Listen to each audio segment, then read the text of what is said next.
Queen Aichi loved sitting by the river. It was her favorite place. The water was calm, the air was cool, and the sound of the river made her feel at peace. She would go there to think, to relax, and to be alone. On this day, her belly was big, very big. She was 9 months pregnant, and the baby could come any day. She sat by the river enjoying the peace. But then suddenly she felt a sharp pain. Her heart jumped. She held her stomach, and cried out, "Oh no! The baby was coming!" She screamed, hoping someone would hear her. "Help me!" She shouted, but no one came. She was all alone. The pain got worse. It was so strong that she could barely move. She fell to the ground, clutching her belly, crying, and groaning there by the river. Queen Aichi gave birth to the baby all by herself. It was the hardest thing she had ever done. The pain was unbearable. But she did it finally. The baby came out. She gasped for air, weak but relieved. She looked down at her child, ready to feel joy and love. But when she saw the baby, she froze. Her eyes grew wide, and her mouth open in shock. The baby was white, not light-skinned, not pale, completely white like snow. Queenie Phi could not believe it. She stared at the baby, her mind racing. "How is this possible?" she whispered. She was dark-skinned. The king was dark-skinned. How could she have a white baby? Fear grabbed her heart. "The king will never believe me," she thought. "You will think I cheated on him." Tears rolled down her cheeks as she held the baby close. "What will I do? What will I say?" The King Yu was a proud, arrogant, and angry man. He was not kind. People feared him. No one dared to question him, not even the closest woman to his heart, Queen Aichi. If the king thought she had betrayed him, he would punish her. He might even end her life. He would never accept this child. Her hands shook as she looked at the baby. "I cannot take you to the palace," she whispered. Her voice broke with sadness. "The king will not let you live. I have no choice." With a heavy heart, Queen Phi wrapped the baby in a soft cloth. She walked to the edge of the river, her legs weak, and her chest tight. She placed the baby gently in the water. The river was calm, and it carried the baby slowly away. "I am sorry," she said, her voice shaking. "I am so sorry." Tears streamed down her face as she watched the baby drift away. But she could not stay there. She had to act quickly. She couldn't return with no pregnancy and no baby. She wiped her tears, and sneaked to the orphanage in the far corner of the kingdom.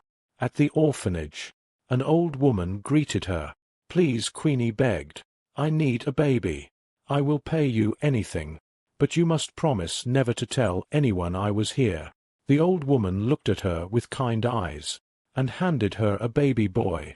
He was healthy, dark-skinned, and perfect. Queen Phi held the baby close.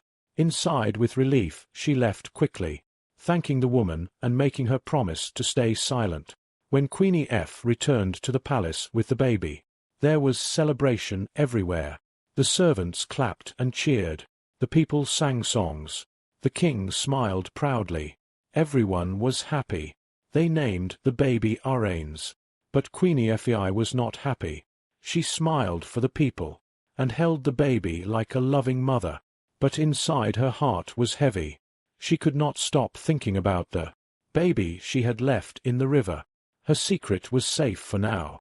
But secrets do not stay hidden forever.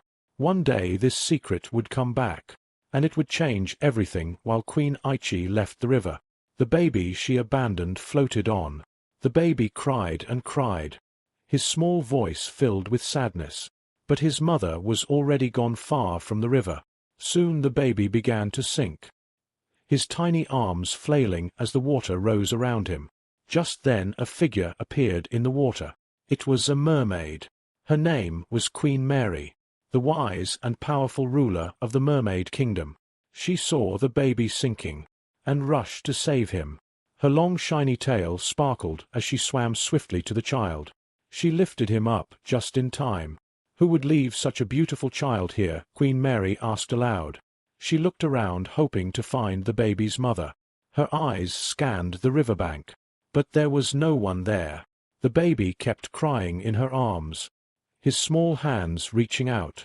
Queen Mary sighed. "Since no one is here, I will take you with me," she said. She cradled the baby and swam down to her underwater kingdom. But as soon as she went underwater, the baby began to choke. His little body shook, and his face turned pale. "Oh no," Queen Mary said, her heart racing. She suddenly remembered that humans cannot breathe underwater. She leaned down and kissed the baby softly. On his forehead the kiss was magical. The baby gasped and took a deep breath. Suddenly he stopped choking and started breathing underwater. His tiny legs shimmered and turned into a shiny silver tail. The baby had transformed into a mermaid. Queen Mary's smile smiled. "You are one of us now," she said gently. When she brought the baby to her kingdom, all the mermaids gathered around to see him. They had never seen anyone like him before. His skin was pure white, glowing softly in the water. The mermaids whispered among themselves, "He is so different." One said, "Look how bright he is." Another added. Queen Marie held the baby close. "I will name him Prince Callow," she said proudly. The mermaids all nodded, and the name spread quickly through the kingdom. Prince Callow was now part of their family. Queen Mary had a daughter named Princess Decca. She was kind, playful, and loved taking care of others. When she saw Prince Callow, she smiled brightly. She loved him at once, as if he were her little brother. She stayed by his side, playing with him and keeping him safe. As time passed, something strange began to happen. The mermaid kingdom started to change. The coral reefs, which had been fading, suddenly turned bright and colorful. The underwater plants grew taller and greener. Even the water sparkled like never before. The entire kingdom felt alive and full of energy. The mermaids noticed the change. "Everything is growing so beautifully," they said. "It must be because of Prince Callow." Another added. Queen Mary watched her kingdom in awe. "This has never happened before," she said. "Prince Callow is special." As Prince Callow grew older, he amazed everyone. He learned quickly and always wanted to know more. The mermaids taught him to swim like lightning, speak their language, and defend the kingdom. In no time, he became the best fighter among them. He moved through the water like a warrior, fast and fearless. "Look at him," the mermaids would say. "He is a true prince." Even though he was the only boy in the kingdom, everyone loved him. They saw him as their protector and their hope for the future. Princess Decca treated him like her own brother, and they became inseparable for 15 years. King Uju lived happily, believing Prince Orange was his real son. He loved him like a true father, but the boy was arrogant, just like his father. Queen Aichi too was happy. Her big secret was hidden, and no one ever suspected the truth. Life in the palace seemed perfect, but King Yu had one wish that never came true. He wanted another child. But no matter what he did, Queen Aichi never got pregnant again. One evening, as the sun set, Queen Ipi saw the king sitting alone in the courtyard. His face was serious, and he looked deep in thought. She walked over to him and said softly, "My king, why do you look so troubled? Is it one child enough for us?" The king looked at her, his face hard to read. "One child is enough," he said slowly. "But I am waiting for someone." Queen E's heart skipped a beat. "Who are you waiting for, my king?" she asked carefully, trying not to sound too curious. The king's eyes narrowed and his voice grew firm. "This is not something a woman should ask about. You were supposed to be in the chamber," he said sharply. Queen Aichi lowered her head. "Yes, my king," she said quietly. She knew better than to ask more questions. The king did not like to be questioned, even by her. But inside she was scared. Who is he waiting for? What does he mean? She couldn't stop thinking about it. A cold fear crept into her heart. What if the person he is waiting for is the child I left by the river? The thought made her chest tighten. For years she had tried to forget about the baby she had abandoned. But now her past seemed to be creeping back. Prince Aaron meanwhile lived his life with a strict and arrogant father. The people of the kingdom didn't like him. They didn't blame him. To them, it was because of his father. He had his father's pride and arrogance. One night, Queen Aichi sat alone in her room. The palace was quiet, but her thoughts were loud. She remembered the day at the river, the baby's cries, the way the water carried him away. She wondered, did he survive? Did someone find him? Could he still be alive? And then, the most terrifying thought came to her. What if he is the one the king is waiting for? Her heart felt heavy with fear and guilt. She had made the hardest decision to protect herself, but now it felt like her past was coming back to destroy her. King Yu could not sleep. He walked up and down in his chambers thinking hard. The thought of what he was expecting troubled him. The king had been reading the old scrolls about their kingdom's history to confirm his suspicions. Every 200 years a special child was born. This child was not like other children. The child was sent by the gods, and born with pure white skin. This child was a gift bringing strength and good fortune to the kingdom. When the child was in the kingdom, no enemies dared to attack, and the people lived in harmony. These were the best times in the kingdom's history, the scrolls said. This child always came every 200 years. But now the king was confused and worried. It had been 200 years since the last child, and he was supposed to come in his reign. Yet he had not seen this special gift. Queen Aichi, sitting in her room, was shaking with fear. What if he finds out about the baby I left by the river? She thought. Her heart raced. The secret she had kept for 15 years felt like a heavy stone in her chest. The king decided to seek answers. He called for the chief priest, the wisest man in the kingdom, to help him. The chief priest arrived quickly. His face was calm, but his presence carried great power. The priest lit some herbs and began chanting. His voice was deep and steady. As he called upon the gods, smoke filled the room, and the air grew thick with tension. The king watched closely, his heart pounding with hope and fear. Finally the chief priest stopped. He opened his eyes and spoke. "Your Majesty," he said, "the child has been born." The king frowned, confused. "What do you mean? The child has been born?" he asked. "We have not seen any such child." The chief priest nodded. "The gods have spoken clearly.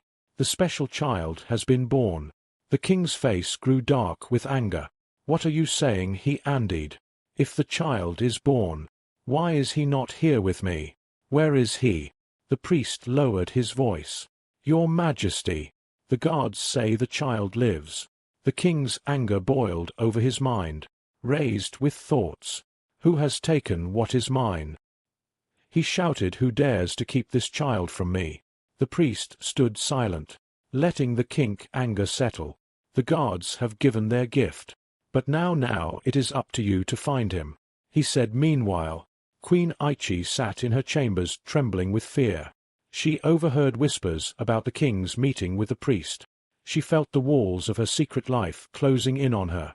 What if they find out? What will happen to me? The king's mind was heavy with anger and suspicion. He called for his wife, Queen Aichi, to come to him. She entered the royal chambers. Her heart was racing with fear. She could see the anger in the king's eyes, and her legs felt weak. "Sit down," the king commanded, his voice cold and sharp. Queen Aichi is sitting slowly. Her hands trembled as she folded them in her lap. "Does he know?" she thought, her mind racing. "Has he found out about the child?" The king's gaze was hard and piercing. "Tell me," he began, his voice low and steady. "The baby you gave birth to, was he like this?" Queen Aichi hesitated for a moment, then nodded slowly. "Yes, my king," she said softly. But the king did not believe her. He noticed how her hands shook, and how her voice wavered. Her eyes refused to meet his. "You are lying," he said, his voice growing louder. "I'm not, my king," Queen Aichi said, her voice barely above a whisper. The king's patience snapped. He slammed his hand on the table and roared, "Speak up, tell me the truth." Queen Aichi jumped in fear, her heart pounding. She could no longer hold back. Tears streamed down her face. As she began to confess, she told the king everything. How she had given birth to a white-skinned baby. How she feared he would not accept the child. And how she had abandoned him by the river. The king listened, his face growing darker with every word. His anger was like a storm ready to explode. You abandon the gift of the gods. He shouted, his voice shaking the walls. You betrayed me in this kingdom. The chief priest who was standing nearby stepped forward carefully. Your Majesty, he said in a calm voice, what the queen did was wrong. Very wrong. But please do not act in extreme anger. She did this out of fear. Fear of you. The king's eyes blazed with fury. Fear of me, he shouted. Yes, my king, the priest continued. Not just her. The entire kingdom fears your wrath. This does not excuse her actions. But the king cut him off with a roar.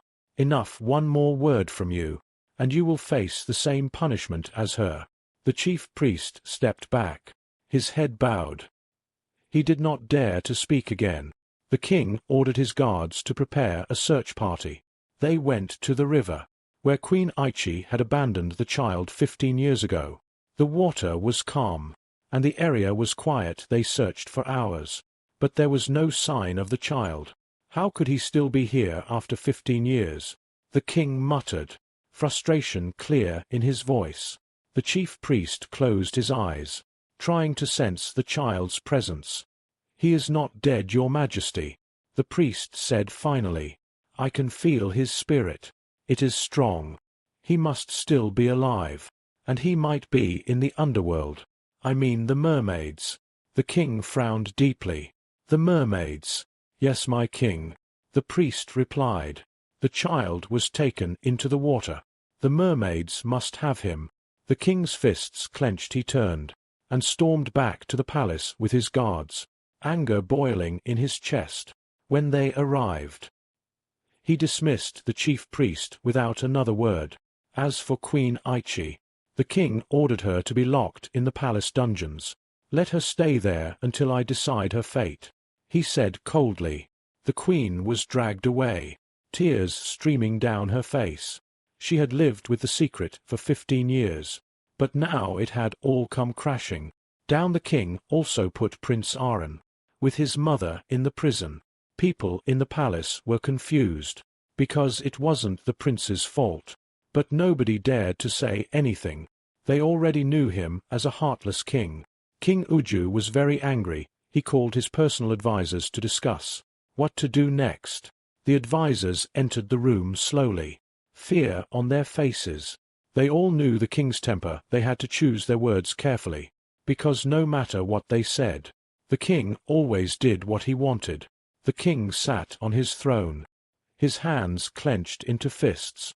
The mermaids have my son, he shouted. How dare they keep him from me?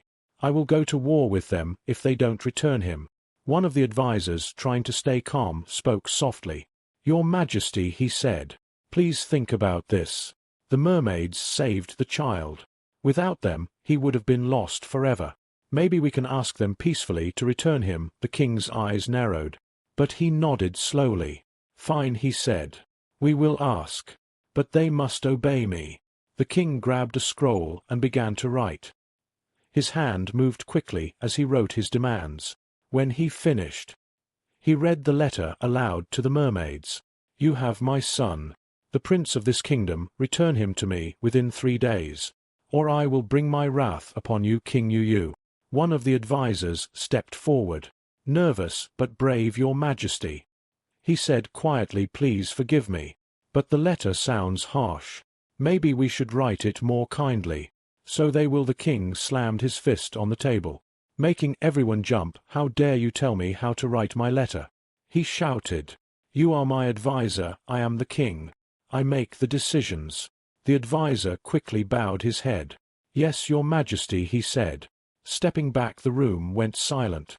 The other advisors looked at each other, but said nothing.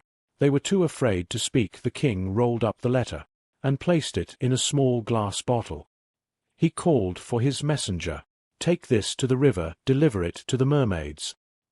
He commanded. The messenger bowed and left with the bottle. When he reached the river, the messenger pulled out a small flute. He blew into it, and a soft, clear sound echoed over the water. Then he threw the bottle into the river, and hurried away. A few minutes after, the messenger left some mermaids swimming nearby, saw the bottle floating in the water. One swam closer, and picked it up. She turned it around in her hands. "Curious, what is this?" she asked. "It's from the humans," said another mermaid. "We should take it to Queen Mary." The mermaids swam quickly to their kingdom under the water. They entered the royal palace, and handed the bottle to their queen.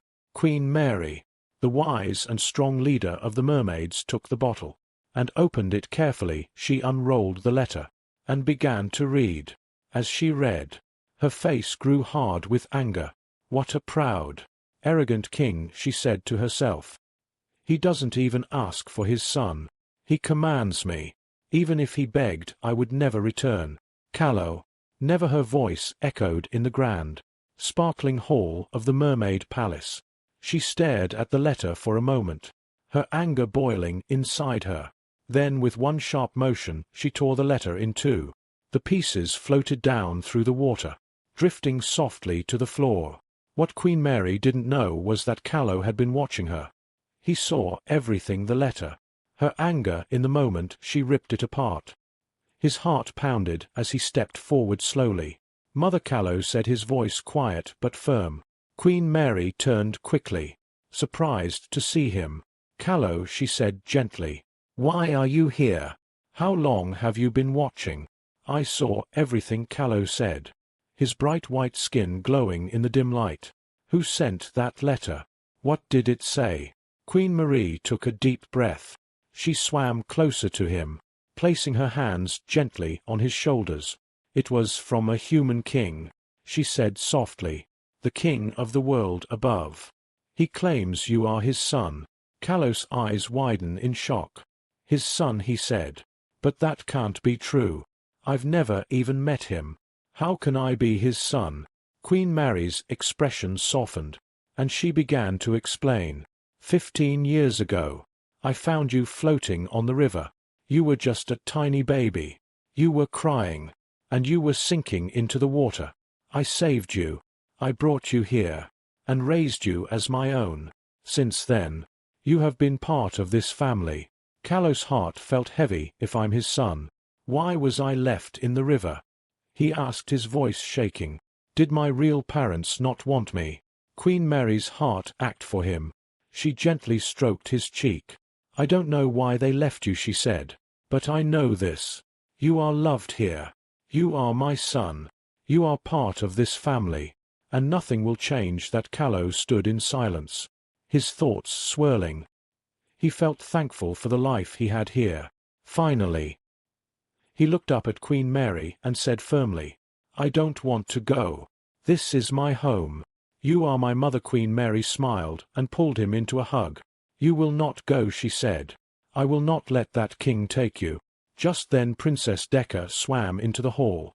Her eyes were wide with worry. She had overheard their conversation and quickly swam to Callow. She threw her arms around him. "You're not leaving," she cried. "You're my brother. I won't let anyone take you away." Callow hugged her tightly. "I'm not going anywhere," he said. "This is my family, and I belong here." Queen Mary watched them, her eyes full of love, but also determination. She swam forward, and placed a hand on both of their shoulders. "Callow is staying," she said. "Let the king send more letters. Let him threaten me with his armies. Callow belongs here, and I will protect him with my life." But deep down Queen Mary felt uneasy. She knew the king would not stop. She could feel it. This was only the beginning. A great storm was coming, one that would test the strength of both the land and the sea. The third day was almost over. The sun was setting, painting the sky red and gold. The air was tense, and both sides were ready for what was coming. Queen Mary and her mermaids prepared themselves deep in the water, their weapons sharp, and their hearts steady. I'm Land King Yue's soldiers stood firm, waiting for his command. Finally the moment came. The king walked to the river, his steps heavy and full of anger. His armor shone in the fading sunlight, and his men followed behind him, silent but ready for war. The river rippled, and Queen Mary rose from the water. Her presence was strong and commanding, like the river itself. The king's men and Queen Mary's warriors watched in complete silence. The tension in the air was thick. It felt like the world itself was holding its breath. King Yu spoke first. His voice was loud and full of rage. "This is your last chance," he said. "Return my son to me, or I will destroy you, your warriors and this entire river." Queen Mary's eyes narrowed, but she stayed calm. "You arrogant king," she said, her voice steady. "Is this how you say thank you? I saved the child you call your son. Without me, he would not even be alive." The king's face grew red with anger, but he said nothing. Queen Mary continued, "You demand your son, but you left him to die. You do not deserve him." Her voice turned sharp. "No one wants to make deals with a man like you, but if you insist on taking him, you will have to be more respectful and thankful." King Yu's hands clenched into fists. "Enough of your words," he shouted. "Give me my son, or I will take him by force." Queen Marie stood tall, her voice unwavering. "Your pride ends here, King Yu. Let's settle this now. But we won't let innocent lives be lost in a fight that is ours to settle. This is between you and me." The king paused, his anger boiling over. Then, with a sharp motion, he drew his sword. The blade gleamed in the fading light. "So be it," he growled. Queen Marie stepped onto the riverbank, her movements smooth and powerful. As she emerged from the water, her tail shimmered and transformed into human legs. She reached for her own sword, long and glowing like the waves both sides. Humans and mermaids watched in complete silence. They held their breath, their eyes fixed on the two leaders. The king pointed his sword at Queen Mary. "You will regret this," he said through clenched teeth. Queen Mary raised her sword high, her expression calm but fierce. "Your pride blinds you, King Yu. Today, you will learn that even a king cannot control everything." The river was quiet, the air still. Everyone knew this fight would decide everything. And then, with the sun sinking low, the battle began. The mermaids were scared. They watched from the water as Queen Mary fought the king. They knew the king was very strong, and they were afraid she might lose. The king's men stood tall on the riverbank. Although the mermaid had magic, but the king's men practiced dark magic, which made them even more powerful. There were so many of them, 10 times more than the mermaids. Queen Mary and the king fought hard. Their swords clashed loudly, and sparks flew with every strike. At first the king was winning. His hits were strong and fast. Pushing Queen Mary back, the mermaids whispered to each other, "The queen is losing." One said softly, her voice shaky. But then something strange happened. Queen Mary started to fight back stronger than before. Her strikes became faster, her movements sharper. It was like she was getting stronger with every swing of her sword. "It's because of Prince Callow. The power meant for the king's land is now helping her. Ku's gift is making her stronger." Queen Mary's sword moved like lightning. She pushed the king back until her blade pointed straight at his neck. The king froze, breathing hard. The mermaids watched, holding their breath. It looked like the queen had won. But instead of finishing him, Queen Mary stepped back. She lowered her sword. "I didn't come here to end the life of anyone," she said firmly. "I came to protect my people in the river." The king's face turned red with anger. He stepped back, his pride hurt. Then he began to chant strange words. His voice was low and filled with power. He pulled out a red cloth and tied it tightly around his arm. A dark light started to glow around him, and his power grew stronger. He charged at Queen Mary again. Their swords clashed, even harder than before. The fight was fierce. This time the king was as strong as the queen. He managed to cut her arm. Blood flowed, but Queen Mary didn't stop. She kept fighting, her face full of determination. The king saw his chance. He raised his sword high, ready to strike her neck. This was his moment to win. Suddenly, a loud voice echoed across the river. "Stop!" The voice was so strong that everyone froze. The king's sword stopped men's swing. Both the humans and the mermaids turned toward the river, their eyes wide in shock. From the water Callow appeared. His body was glowing bright. His tail began to change as he stepped onto the riverbank, turning into human legs. He looked powerful, and his glow lit up the entire area. Callow's voice was calm but firm. "This fight ends now," he said. The ground trembled as he walked forward. The king's men took a step back in fear.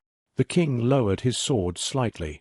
Ku stood tall, his body shining with light, his eyes filled with strength. The river became quiet, and the air was still. Everyone, mermaids and humans, watched in silence as Callow, no longer just a boy but something far greater, faced them all. His voice was steady, but strong as he spoke. "I can't believe someone like you was my father. Thank the gods I didn't grow up in your hands." King Yuyu's face burned with anger. "How dare you speak to me like that?" he shouted. "I am your father." Ku didn't back down. "Father or not, I will say what you need to hear. Your pride is what will destroy you. I am sorry, please, and thank you." These are three simple but powerful words. I guess you've never said them in your life. These words could stop wars, but you ignore them.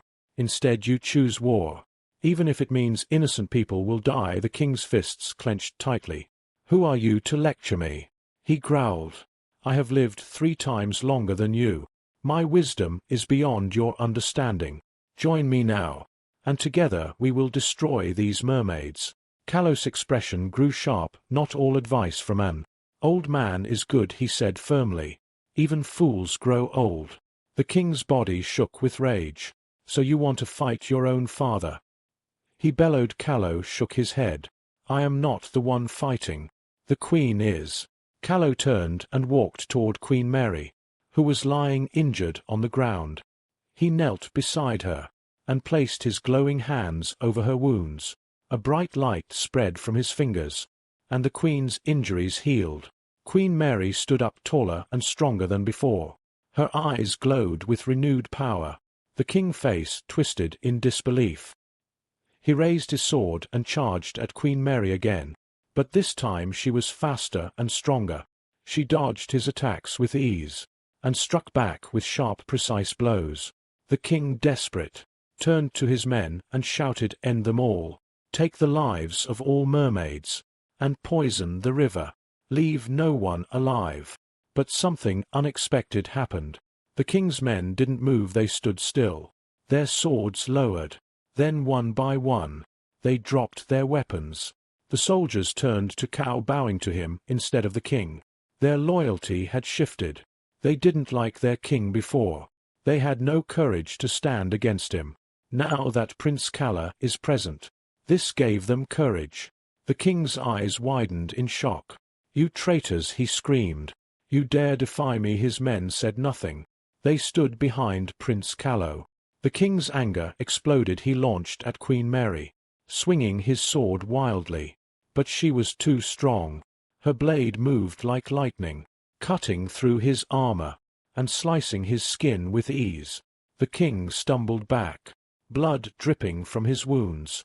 Queen Mary stood over him, her sword raised high. The entire battlefield went silent. The king looked up at her, fear in his eyes. For the first time, his pride cracked. His voice was shaky as he said, "I am sorry." The silence deepened as Queen Mary froze, her sword still pointed at his neck. Her glowing eyes stare into his, searching for truth in his words. Queen Mary looked down at the defeated king, her glowing sword still pointed at his neck. She sighed and stepped back, lowering her blade. "Now that's it," she said. "Did those words take anything from you?"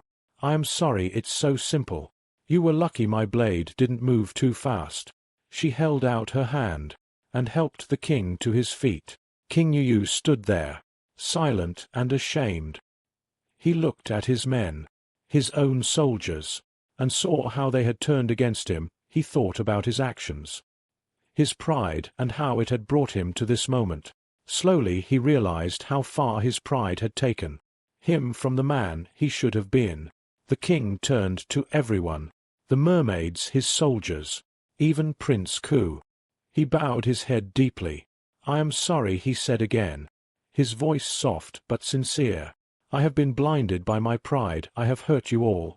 Please forgive me. The battlefield grew quiet as his words hung in the air. The king's shame was clear. Queen Mary nodded, and Prince Callow stepped forward. I forgive you, Callow, said. His voice was calm, but strong. But let this be a lesson. Kindness, not pride, is what makes a true leader. The armies on both sides slowly began to retreat. The mermaids returned to the water with their queen, their tails shimmering as they disappeared beneath the surface. Prince Callow followed the king back to the palace. Queen of Phi and Prince Serenza was released. When she stepped out and saw her son, tears filled her eyes. She fell to her knees, begging him, please forgive me, my son. I was so afraid. I made a terrible mistake. Prince Callow knelt down and gently lifted her to her feet. Mother, he said, stand up. I have already forgiven you. He smiled warmly and added, these has brought me nothing but the happiest moments of my life. The king shaved his hair and looked more handsome. The palace was filled with peace for the first time in years. The king gathered everyone together, his family, his advisors, the chief priest and his soldiers. He stood before them and bowed. I have been wrong, he said. My pride blinded me, and I ruled with cruelty. But from now on, I will lead with kindness and fairness. Please forgive me. The people accepted his apology. Even those who had feared him for years forgave him. Queen Mary returned to her kingdom with her mermaids, but she and Callow agreed to keep a peace between the land and the sea. Prince Aaron, who had been adopted into the royal family, was not sent back to the orphanage. He stayed in the palace and became a part of the family. The two princes Callow and Aaron grew close, like brothers. From that day forward, the kingdom changed. King Uja ruled with kindness, wisdom, and fairness. He became known as one of the kindest rulers in the history of the land. The two kingdoms, the human world and the mermaids, lived in peace and both prospered. Prince Callow often visited the mermaid kingdom, where he was loved and celebrated. He also spent time in his father's palace, helping to guide the kingdom to new heights. His presence brought prosperity to both worlds. Years passed and the king grew old. When it was time, he passed the crown to Prince Callow. Callow became the new king, and one of his first acts was to ban the use of dark magic forever. He ruled with fairness. Just as he had promised, his story became a legend told for generations to come, a story of pride, forgiveness, and the power of kindness. And so peace reigned, and the tale of the boy from the river became the story of a king who united two worlds. Pride and arrogance lead to downfall. In life, the simplest words often hold the greatest power. I am sorry, please, and thank you are not just phrases. True strength lies in admitting mistakes, seeking forgiveness, and showing appreciation. A leader, or anyone who wields these words with sincerity, commands not just power, but also love, loyalty, and unity. If you love this story, don't forget to like, share, comment your thoughts, and subscribe for more stories like this. Always remember, HD Tales got you always.